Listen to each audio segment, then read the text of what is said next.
자, 오늘 이렇게 또 수요일에 같이 나와서 예배드리시는 모든 분들 우리 반갑고 환영합니다. 같이 우리 주변 분들하고 같이 인사할까요? 반갑습니다. 인사하시죠? 네, 반갑습니다. 반갑습니다. 네, 예배를 통해서 이 하나님의 음성 듣고 또 깨닫고 은혜 받고 가는 그런 시간이 되기를 바라겠습니다.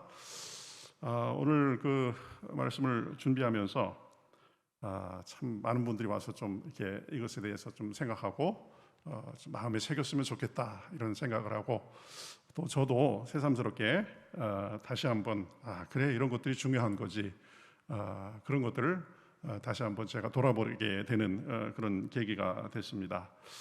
여러분, 시편하고 잠언 지금 잘 읽고 계시죠? 왜? 그죠? 잠언 좋죠? 그죠? 내가 어떻게 생각하고 어떻게 행동하고 어떻게 말하고 그래야 되나. 그런데 보면 잠언은 그런 깨달음을 아주 많이 줍니다. 제가 한동안 그 1일에 1장 읽고 2일에 2장 읽고 3일에 3장 읽고, 제가 몇 년 동안 그렇게 해가지고 아주 잠언에 푹 이렇게 젖어서 산 적이 있는데, 또 다시 한번 읽으니까 좋고, 시편은 시편대로 참 위로가 되고 은혜가 되고. 그래서 여러분, 가을 아주 단풍도 좋고, 그런데 가을의 정취가 깊어가면서 시편 그리고 잠언 이 말씀을 통해서 우리 삶이, 우리 영혼이 살찌는 그런 계기가 되기를 바라겠습니다. 잠언은 지혜의 책이죠. 오늘 말씀도 지금 지혜에 대해서, 참 지혜가 무엇인가에 대해서 말씀하고 있는 것을 볼 수 있습니다. 사람은 누구나 지혜롭게 되기를 바랍니다. 그렇죠? 지혜롭고 현명한 사람이 되고 싶어 합니다. 그래서 생각도 깊고, 또 말을 한마디 하더라도 아유, 저 사람 참 똑똑하다, 아주 똑소리가 난다, 이런 소리를 듣기를 바라죠. 그리고 그러한 것이 뭐 필요 없는 게 아닙니다. 그렇죠?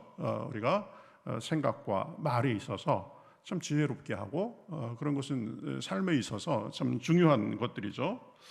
그런가 하면 또 한편으로 나는 참 스스로 보기에 참 똑똑하다, 지혜롭다, 이렇게 생각하는 사람들이 있습니다.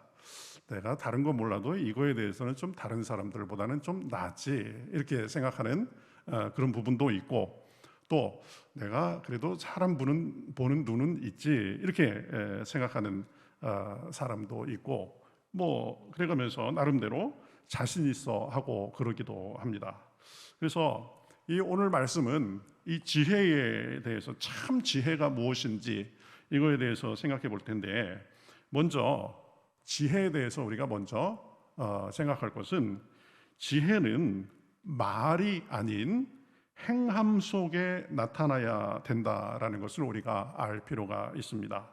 물론 말을 지혜롭게 하는 것도 중요합니다. 말을 센스 있게 하는 것도 참 중요합니다. 그리고 넓게 보면 말도 행함의 한 부분입니다. 그렇죠? 말도 행함의 한 부분인데, 그런데 오늘 이 말씀 이 13절에 보면은요, 특별히 이 지혜를 우리의 행실과 성품과 연관지어서 지금 말하는 것을 볼 수 있습니다. 너희 중에 지혜와 총명 있는 자가 누구냐? 지혜와 총명 있는 자가 있냐? 이 말이죠. 그렇다면은 선행으로 말미암아 지혜의 온유함으로 그 행함을 보일지니라, 이렇게 말하고 있습니다. 내가 지혜로우냐? 나에게 지혜로운 말을 한번 해줘봐, 그런 것이 아니고, 내가 진짜 지혜로우냐? 내가 지혜롭거든, 내 행함을 나한테 보여줘봐라, 그러는 거죠. 여기서 우리는 아주 지혜에 관한 아주 중요한 사실을 알 수 있습니다. 지혜는 스스로의 말이나 확신 속에 있는 것이 아니라 우리의 행함 속에서 나타나는 것이다 라는 것입니다. 말보다 우리의 행함, 그리고 행함을 만드는 우리의 속에 있는 내면, 성품, 이것이 중요한 거죠. 말로는 아무리 똑똑해도 열매가 좋지 않으면 안 되는 것입니다. 우리 가끔 보면 그렇죠. 말은 아주 청산유수로 잘하는데 행동을 보면 이 말 반만이라도 좀 이렇게 따라왔으면 좋겠다, 그런 사람들이 있죠. 이 아주 말에 있어서는 자신 있고 말에 있어서는 다 할 것 같은데 막상 때가 되면 제대로 이렇게 대처하지도 못하고 허둥지둥하고 그러는 사람도 봅니다. 입만 큰 사람이죠. 입만 큰 사람. 여러분 BMW가 뭔지 아세요? BMW? 왜? BMW, Big Mouth Woman 그럽니다. 입이 큰 여자, 입만 큰 사람, 그죠? 그래서 생각보다 이 입만 크게 이렇게 사는 사람들이 있습니다. 주변에 봐도 평소에는 막 큰 소리 치고 막 아는 척하고 막 잘난 척하고 그러다가 막상 이게 판단을 해야 되고 당황스러운 상황이 닥치고 그러면 어찌할 줄 모르는 사람이 있는 거죠. 그럼 그때 다 그 사람의 말이 이게 헛거구나라는 게 탄로나는 거죠. 그렇죠? 이 사람 말뿐인 사람이구나 이렇게 되는 것입니다. 어쨌든 참 지혜는 말보다는 행동과 태도 속에 나타나시라는 점을 우리가 분명히 기억할 필요가 있습니다. 말도 지혜롭게 해야 되지만 더 중요한 것은 우리의 행동 속에 깊은 지혜가 나타나야 되는 것입니다. 지혜는 말보다 행동이다. 그런데 우리는 반대로 생각할 때가 있어요.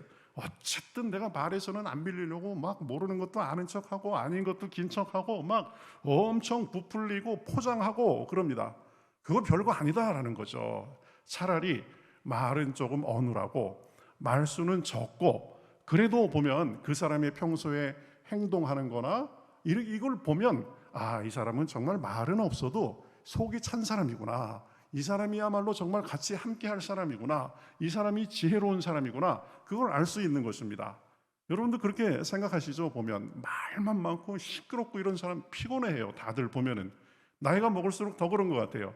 아니 그 정도 말재주 없는 사람이 어딨어. 그 정도 뭐 대충 둘러대는 거 못할 사람이 어딨어. 말 10마디 하는 것보다 행동에서 그 사람이 정말 진득하고 차분하고 온유하고 그래가면서 속이 깊은 모습을 보이면 그 사람에게 마음이 가고 그 사람이 정말 지혜로운 사람이고 함께 할 사람으로서 그렇게 인정하게 되는 것입니다. 그러니까 지혜는 말보다는 행동이다. 말은 좀 어눌해도 된다. 행동에 있어서 내가 참 지혜를 가지고 있는가 그것이 나타나는 것, 이것이 참 지혜다. 근데 세상은 반대로 하는 경우가 많죠. 그 다음에 두 번째로 생각할 것은요, 보면 지혜는 시기와 다툼을 멀리하는 것입니다. 먼저 멀리할 것을 먼저 생각해야 돼요. 자, 아무리 지혜 있고 똑똑하고 그래도 그 사람에게 아주 마음이 배배 꼬여 있고 시기하고 그러고 늘 다툼을 일삼고 그러면 결코 지혜로운 사람이라고 할 수 없습니다. 14절 우리 같이 한번 읽어볼까요? 14절 같이 한번 읽어볼까요? 시작. 그러나 너희 마음속에 독한 시기와 다툼이 있으면 자랑하지 말라. 진리를 거슬러 거짓말하지 말라. 이렇게 말씀합니다. 지혜로운 체 하지 마라. 속에 시기와 다툼이 있고 그러면 그것은 진리를 거스리는 것이다. 하나님의 말씀을 거스리는 것이다 라고 분명하게 말을 하고 있습니다. 그러니까 지혜는 보면은 말보다는 우리의 마음, 우리의 태도 이런 것이다라는 것을 알 수 있죠. 그래서 15절에 보면 이 그러한 시기와 다툼 이런 거에 대해서 아주 혹평하고 있는 것을 볼 수 있습니다. 이러한 지혜는 위로부터 내려온 것이 아니요 땅 위의 것이요 정욕의 것이요 귀신의 것이다. 겁나는 말 지금 다 있습니다. 그죠? 시기와 다툼은 하늘의 것이 아니라 땅의 것이다. 정욕의 것이다. 욕심의 것이다. 그 다음에 심지어는 뭐라고 그래요? 귀신의 것이다. 그렇죠? 그래서 시기와 다투는 마음이 우리 안에 있다라는 것은 뭐 그럴 수도 있지 이렇게 생각할 것이 아니라 보면 굉장히 심각하게 내가 지금 굉장히 큰 심각한 문제를 가지고 있구나 이렇게 대해야 되는 것입니다. 왜 그래요? 16절에 보면 이렇게 말씀합니다. 시기와 다툼이 있는 곳에는 혼란과 모든 악한 일이 있느니라 이렇게 말을 합니다. 다 시기심으로 그렇죠? 그래서 다투고 거기에서 모든 혼란과 악한 일이 있음이라고 말씀하는 거죠. 시기심으로 인해서 혼란과 악함이 있다. 자기 시기심으로 하는 것이 아니라고 적당히 포장하고 감추지만 결국은 그 속마음은 그럴 때가 많이 있습니다. 적당히 감추면 뭐 사람은 모를 수도 있습니다. 그렇지만 하나님은 정확하게 아시는 거죠. 그러니까 내가 시기심에 사로잡혀서 생각하고 말하고 행동하는지 잘 살펴야 되는 것입니다. 우리나라 옛말에 아주 시기심에 관한 좋은 말이 있죠. 사촌이 땅을 사면 어떻다고요? 이거 배가 아픈 거예요. 배가. 그죠? 이 시기심, 아주 사람들의 마음이 꼬여 있는 겁니다. 그렇죠? 그래서 내가 시기심의 영향 속에 말하고 행동하는지 잘 살펴야 된다. 보면 이 시기심에 대해서 쭉 이게 제가 이제 써내려가면서 성경에 시기심에 어떤 경우가 있는가 그걸 살펴봤는데요. 성경에 시기심에 관한 이야기가 꽤 많이 나오더라고요. 창세기 26장에 보면 이삭이 하나님께 복을 받아가지고 소가 떼를 이루고 또 종이 심이 많아지고 그래서 거부가 됐다 그랬습니다. 그러니까 이 주변에 살던 블레셋 사람들이 시기해가지고요, 이 블레셋 사람들이 어떻게 했냐면은 이삭이 아브라함 때부터 물려받아가지고 이 물을 떠먹던 우물을 그냥 흙으로 메꿔버립니다. 이 시기심이 이렇게 나쁜 거예요. 아주 블레셋 사람들 아주 나쁜 사람들이죠. 시기심으로 인해서 사람이 먹을 이 우물까지도 그냥 흙으로 다 메꿔버렸어요. 라헬이 있죠. 야곱의 아내 라헬은 자기는 아이를 낳지 못하는데 자기 언니는 아들들을 쑥쑥 잘 나니까 나중에 이 야곱에게 가가지고 나도 좀 아들 좀 낳게 해달라고 그래가면서 뭐라고 얘기하냐면 내가 자식을 낳지 않으면 그냥 차라리 죽어버리겠다 이렇게까지 말합니다. 이 시기심에 한번 사로잡히면 자기 죽는 것도 모르고 이렇게 막 그렇게 되는 거죠. 보면 요셉의 형들은 어떻습니까?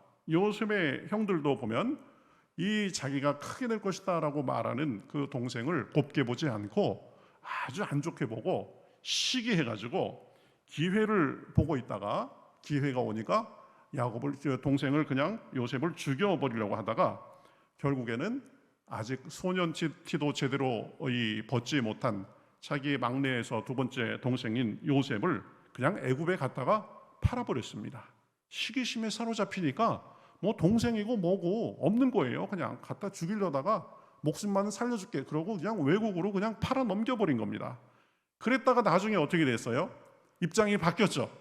요셉이 이 총리가 돼가지고 그렇다는 것을 알고 나서는 자기들이 그렇게 한 것을 후회해가면서 이제 요셉한테 복수당해가지고 우린 다 죽게 생겼다 속으로 벌벌 떨고 그랬던 걸 볼 수 있습니다. 동생 조금만 더 좋게 생각해줬으면 됐는데 그 말 몇 마디 하는 거 가지고 조그만 게 꿈꾸고 그랬다고 아이고 형들 아버지 그래가면서 얘기하고 그거 곱게 보려면은 문제 아니잖아요. 그렇죠? 뭐 꿈꿨다고 그래서 다 이루어지는 것도 아니고 그런데 그거 가지고 그냥 시기하고 그랬던 것을 볼 수 있습니다. 욥기 5장 2절에 보면은요 이런 말씀이 있습니다. 분노가 미련한 자를 죽이고 시기가 어리석은 자를 멸하느니라 이렇게 말합니다. 분노에 사로잡히는 자는 어떤 사람이라는 거예요? 미련한 사람이다. 그렇죠? 시기심에 사로잡히는 사람은 어떤 사람이라는 거예요? 어리석은 자가 되는 거다. 그래서 시기심에 사로잡히면 어리석은 자가 되고 그래서 결국 멸망하게 된다라는 것입니다. 그렇죠? 그래서 시기는 어리석은 자의 것입니다. 시기의 마음을 잘 다스리지 못하면 결국 어리석은 자가 되고 멸망의 길로 가게 되는 것이다. 그러니까 심지어 시편 37편 1절에서는요 이런 말씀까지 합니다. 불의를 행하는 자들을 시기하지 말라. 불의를 행하는 자들을 시기하지 말라. 뭐 악을 서슴없이 행하고 나쁜 짓을 밥 먹듯이 하는데 뭐 아무 일도 당하지 않고 더 큰 소리 치면서 더 뻔뻔하게 내가 뭐 어쨌다고 뭐 이러는 사람도 많이 있습니다. 그렇죠? 예. 그런 사람들 보면 아주 속에서 불이 나고 하나님은 뭐 하시는지 그래가면서도 한편으로는 이 시기심이 들기도 합니다. 이거 나만 바보같이 사는 거 아니야? 아니 저 사람은 저렇게 살면서도 멀쩡하게 똥똥거리면서 사는데 그래가면서 은근히 시기하기도 합니다. 그렇지만 심지어 악을 행하면서 잘 되는 사람을 보고도 그거 시기하지 말라라고 말하는 것입니다. 왜 그래요? 시편 37편 2절에 보면 이렇게 말합니다. 그들은 풀과 같이 속히 배임을 당하고 푸른 채소같이 쇠잔할 것이기 때문이다. 그렇습니다. 그들은 그냥 어느 날 한순간에 폭삭 망할 거다. 다행히 이 땅에서 망하지 않으면 죽는 순간에 그 사람들은 그냥 지옥행 급행열차 타고 갈 거다. 그러니까 악인들이 잘 살고 악인들이 득세하고 이거 시기하지 마라. 그렇죠? 시기심은 백해 무익한 거다. 선인을 시기하든 악인을 시기하든 시기심은 백해 무익한 것입니다. 여러분 잠언 14장 30절, 오늘 딴 거 다 잊어버려도요 요거는 꼭 기억하세요. 잠언 14장 30절, 아마 잠언 읽으시면서 캐치하신 분들 있을 거예요. 평온한 마음은 육신의 생명이나 시기는 뼈를 썩게 하느니라. 겁나는 말입니다. 그렇죠?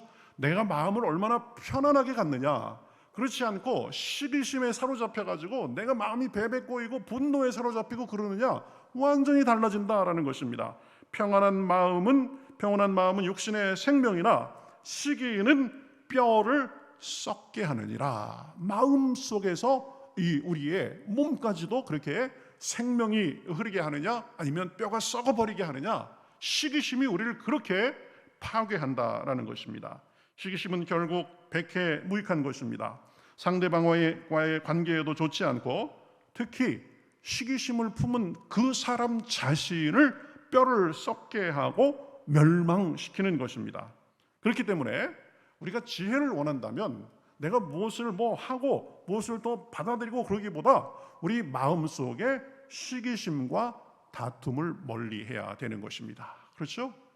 사촌이 이 땅을 사면 배가 좀 아파도 그래도 박수 쳐주고 마음속에서 그 시기심을 담아놓으면 안 된다라는 거죠.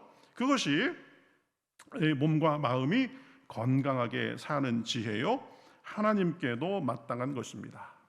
여러분, 시기심은 우리에게 늘 주변에서 서성거립니다.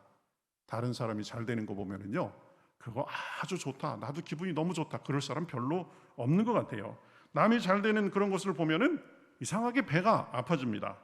그래서 이런 얘기도 있잖아요. 우리가 슬퍼하는 사람은 우리가 진심으로 위로해 줄 수 있지만 좋은 일을 당해가지고 기뻐하는 사람, 그 사람하고 진심으로 기뻐해 주기가 더 힘들다 그러잖아요. 안 된 거는 안 돼 하고 그래가면서 진짜 같이 슬퍼할 수 있는데, 다른 사람 좋은 일을 써가지고 좋아하는 거 보면은요, 아유 축하해 그러면서 속으로 배 아픈 거야. 이게 이 사람의 마음이 그렇게 돼 있습니다. 그렇지만 분명히 시기심은 뼈를 썩게 하고 나의 몸과 마음을 병들게 함을 분명히 알아서 시기심을 멀리해야 되는 것입니다. 그리고 시기심은 성경의 여러 곳에 분명히 죄다라고 나와 있습니다. 누구를 미워하는 것, 그리고 여러 가지 살인, 악독 이런 거하고 똑같은 레벨에서 시기심은 죄다라고 말씀을 하고 있습니다. 그러니까 마음에 시기심이 찾아오면 쫓아내야 됩니다. 내 힘으로 안 되니까 기도하면서 주님의 도움을 구하는 것입니다. 지혜는 시기와 다툼을 멀리하는 것이다. 또 하나는 보면 이 지혜는 편견이 없는 것입니다. 편견이 뭐예요? 편견, 한쪽만 본다라는 뜻입니다. 양면을 다 보고 여러 면을 다 봐야 되는데 한 면만을 보고 그리고 다 봤다고 생각하면서 나머지 안 봐도 뻔해 그래가면서 결론 내리는 것입니다. 판단하는 것입니다. 그것은 지혜가 아니죠. 참 지혜는 나도 언제든지 편견에 빠질 수 있다라는 것을 인정하고 전후 관계를 다 살피고 양면을 다 살피고 그러고 나서 바로 보고 바로 생각하고 바로 행동해야 되는 것입니다. 이것이 지혜다. 보면 시기심이 없어야 되고 편견이 없어야 된다. 그 다음에 또 없어야 될 것 하나 있습니다. 거짓이 없는 것입니다. 거짓. 여기서 거짓은 위선을 말합니다. 위선, 적당히 포장하고 적당히 아닌 척하고 적당히 거짓말하고 그러는 것이 아니라 참되고 정직하고 위선적인 꾸밈이 없이 살아야 되는 것입니다. 왜 그래요? 하나님이 보고 계시기 때문입니다. 그렇죠? 우리가 가면 쓰고 살면 사람은 속일 수 있지만, 그러나 우리의 삶의 주관자 되시는 하나님께서 보시고, 야, 너 그거 가면이다, 너 그거 위선이다, 너 그거 거짓이다, 그건 참 지혜가 아니다, 그렇게 말씀하시기 때문입니다. 여러분, 우리가 없어야 되는 것 세 가지 생각했죠? 시기와 다툼, 그 다음에 뭐였죠? 금방 다 잊어버리셨어요? 나도 잊어버렸네. 두 번째 뭐죠? 편견이 없어야 된다. 그 다음에 뭐예요? 위선이 없어야 된다. 그렇죠? 사실 이게 있기 때문에 다 한꺼풀 쓰고 살고 그냥 그 집에서와 밖에서의 삶이 다르고 이렇기 때문에 이게 문제가 되고 그러는 것입니다. 자, 그러면 하늘에서 오는 참 지혜는 무엇인가 몇 가지로 우리가 살펴보도록 하겠습니다. 하늘에서부터 오늘 위에서로부터 난 참 지혜는 성결한 것입니다. 성결한 것. 성결한 것은 깨끗한 것을 말합니다. 우리 마음속에 악한 자세나 동기가 없는 것입니다. 맑고 순수한 것입니다. 하나님 보시기에 좋은 것입니다. 우리는 우리 마음을 늘 하나님의 거울에 비춰 봐야 됩니다. 그래서 우리 부족함을 하나님께 내려놓고 늘 맑은 마음, 밝은 마음을 가지고 살 수 있도록 도와주시옵소서. 하나님 앞에 그렇게 살아야 됩니다. 그저 속을 알 수 없이 패배 꼬인 사람이 현대인이고 그 사람이 교양인이고 이렇게 생각하는 거 있는 그런 경향이 있는데요, 그거 절대 아닙니다. 보면은 하나님 앞에 우리의 마음은 맑고 밝아야 된다. 보면 신앙의 연조가 높을수록 진짜 귀한 것이 뭔지, 그리고 세상적으로 이게 헛것인데 귀하다고 생각하는 것이 무엇인지를 잘 구분해야 되는 것입니다. 세상적인 생각에 우리가 따라 사는 것이 아니라 성경의 기준을 가지고 살아야 된다. 그래서 참 지혜는 성결한 것이다. 맑고 하나님 앞에 깨끗하고 투명한 것이다. 그 다음에 두 번째는 화평한 것입니다. 화평한 것은 평화를 추구하는 것이죠. 그저 이 사람 저 사람하고 좌충우돌하고 부딪히고 싸우고 자기 주장만 하는 것이 아닙니다. 예수님께서 뭐라고 말씀하셨어요? 화평케 하는 자는 복이 있나니 그들이 하나님의 아들이라 일컬음을 받을 것이다 라고 말씀했습니다. 그래서 우리가 있는 곳에는 싸움 대신에 평화가 있고 하나됨이 있고 여유가 있고 부드러운 웃음이 있고 그래야 된다라는 거죠. 본문 18절에도 보면은 화평하게 하는 자들은 화평으로 심어 의의 열매를 거두느니라 라고 말씀했습니다. 화평케 하는 건 이것이 지혜다. 그 다음에 세 번째는 관용하는 것입니다.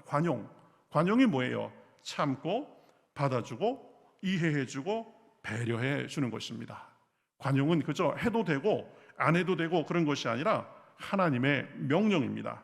자기 고집만 하면서 옹졸하게 구는 것이 아니라 마음을 넓게 쓰는 것입니다. 한 번 더 참아주고 더 품어주고 그러는 것입니다. 관용하는 사람에게는 보면 은혜를 입은 사람들이 많이 있습니다. 사랑하는 사람 옆에는 이 사랑을 입은 사람들이 있게 되는 것입니다. 그런 사람에게 사람들이 옆에 있고 싶어 하는 거죠. 또 참 지혜는 양순한 것입니다. 착하고 순한 것입니다. 사람이 꽁하고 표독스럽고 그러면 사람들이 곁에서 떠납니다. 그저 순하고 부드럽게 둥글둥글 이런 모습을 가져야 된다라는 거죠. 이 표정도 보면 얼굴이 온화하고 양순해야 됩니다. 제 집사람이 늘 저보고 이 얼굴 눈매가 무섭게 생겼다고 그래가지고 저도 이게 얼마나 신경을 쓰는지 몰라요. 그래서 이 쌍꺼풀 수술을 해야 되나 어떻게 해야 되나 막 그러기도 하는데 그 사람의 모습을 보면 온화하고 부드럽고 그런 모습이 있어야 된다. 그죠?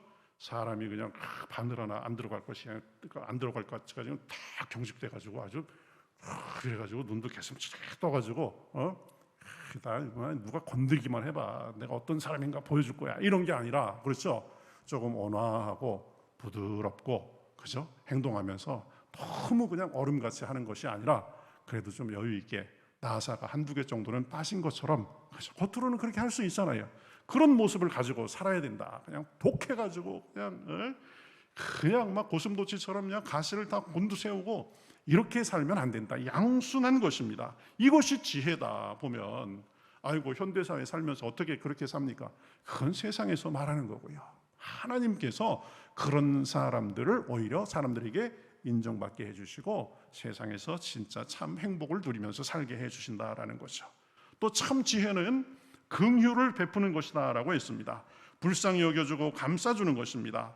사실 알고 보면 이 세상 사는 사람들 다 힘든 세상 사느라고 애쓰고 힘쓰는 불쌍한 사람들입니다. 보면 잘나면 잘난 대로, 못나면 못난 대로 험한 세상 사느라고 지금 다 아둥바둥 그렇게 하는 것입니다. 겉보기에만 그저 아닌 척하고 사는 거죠. 그러니까 어떻게 해야 돼요? 서로 불쌍히 여겨줄 줄 알아야 된다. 보면 당신은 남부러울 것 뭐 없이 사는 것 같은데 그래도요, 속을 보면은 어딘가 다 이게 인생이 이런가 한계를 느끼는 문제가 꼭 한두 개씩은 있습니다. 서로 불쌍히 여겨줘야 된다. 서로 긍휼히 여겨줘야 된다. 보면 직장에서도 마찬가지입니다. 저 사람 저렇게 사는데 참 불쌍하다, 이런 마음을 가져줘야 되는 거죠. 마지막으로 참 지혜는 뭐냐? 온유한 것입니다. 온유한 것. 13절 우리 보면 너희 중에 지혜와 총명이 있는 자가 누구냐? 그는 선행으로 말미암아 지혜의 온유함으로 그 행함을 보일지니라, 이렇게 말하고 있습니다. 참 지혜는 어디 속에서 나타나는 거다? 온유함 속에서 나타나는 거다. 온유함이 뭐예요? 온유함은 부드러운 것입니다. 자기 고집만 내세우는 것이 아니라 상대를 인정하고 상대를 더 생각해주고 그렇게 하면서 부드러운 말과 행동을 하는 것입니다. 대화를 하면서도 아이고 그랬어요, 이런 말을 많이 해보세요. 아이고 그랬어요. 한번 따라해 보실까요? 아이고 그러셨어요. 아이고 그러셨어요. 네, 누가 또 얘기하면 아이고 그랬구나, 한번 해보세요. 그랬구나. 그렇게 뭘 그래 이렇게 하지 말고, 그죠? 아이고 그러셨어요. 그랬구나. 아이고 힘들었겠네. 한번 더 해보시죠. 아이고 힘들었겠네. 그죠? 이 상대방을 이해해주고 받아주고 그렇게 해야 된다. 이게 온유함인 거죠. 그렇죠? 이게 참 지혜로운 거다. 오늘 말씀을 통해서 위로부터 난 참 지혜가 무엇인지 우리가 간략하게 살펴보았습니다. 그것은 결국 우리의 성품에 관한 것입니다. 그렇죠?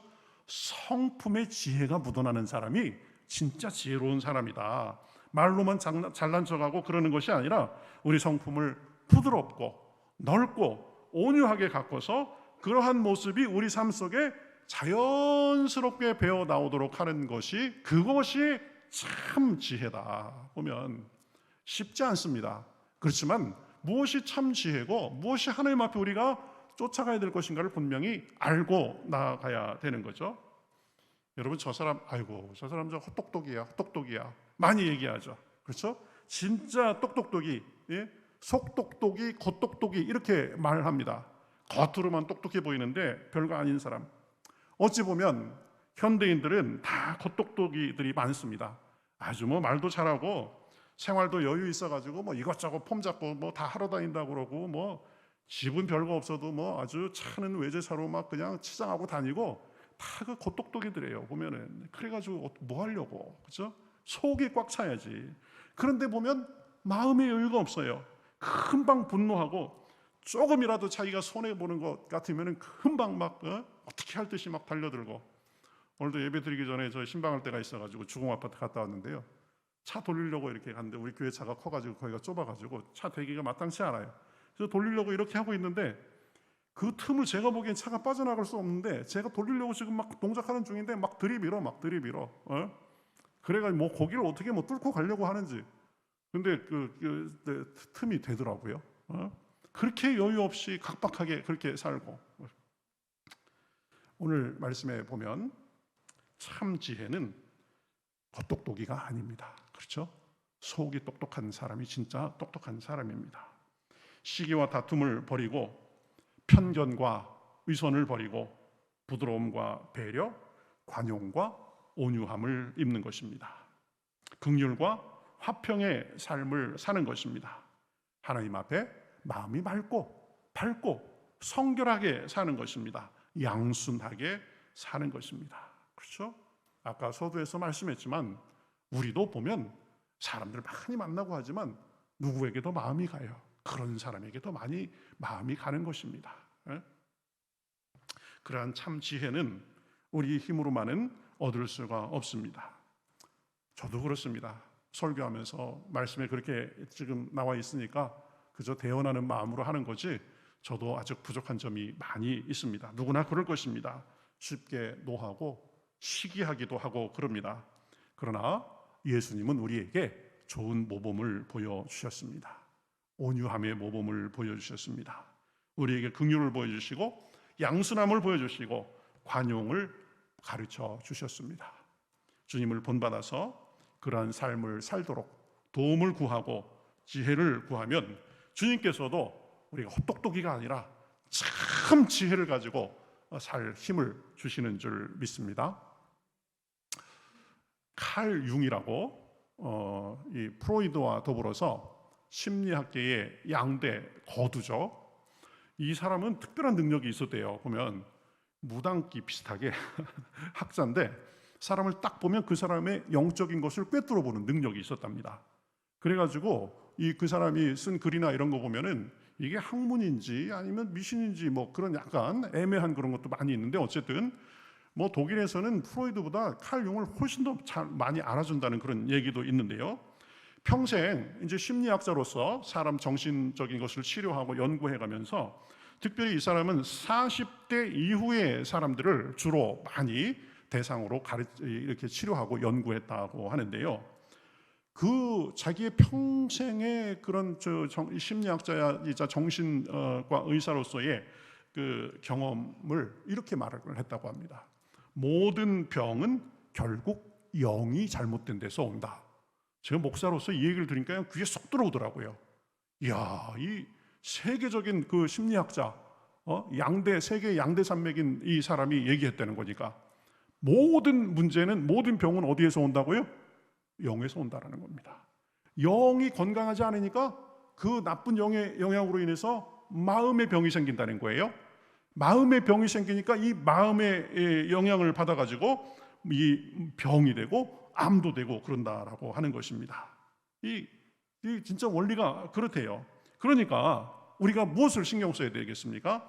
영이 잘 되는 일에 힘쓰고 마음이 잘 되는 일에 힘을 써야 되는 것입니다. 그래야 영과 혼과 육이 온전하고 우리가 건강하게 잘 살게 되는 것입니다. 그러니까 위로부터 난 지혜는 시기와 다툼과 거짓과 위선 그거 아니다. 그건 우리를 죽이는 것이다. 진짜 우리를 살리는 참 지혜가 뭐예요?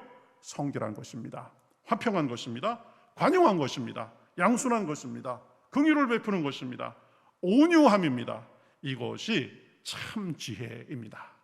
여러분, 우리 힘으로 하긴 힘들지만 주님께 도움을 구하면서 이 참 지혜를 누리고 나누며 또 그래서 우리의 영과 혼과 육 그리고 삶과 우리 관계 모두 건강하고 범사에 잘 되는 저와 여러분이 되시기를 우리 주님의 이름으로 축복합니다.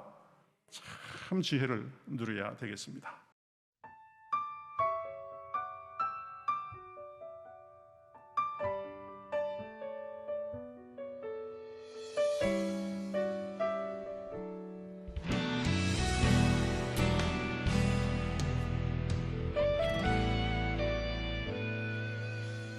주님 말씀하시면 내가 나가리다.